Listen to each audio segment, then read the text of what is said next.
আমরা মুসলমান হইয়া জীবিত থাকার জন্য এগুলা করে আসতেছি।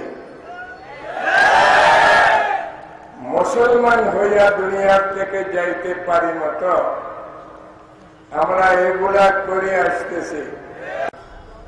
আমরা সরকারের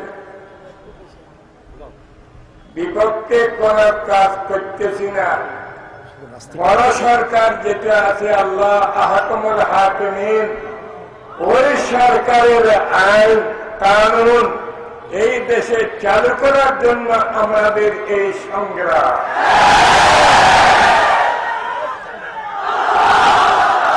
সরকারকেও আমরা একথা বলছি, আমাদেরকে বাধা দিবেন না।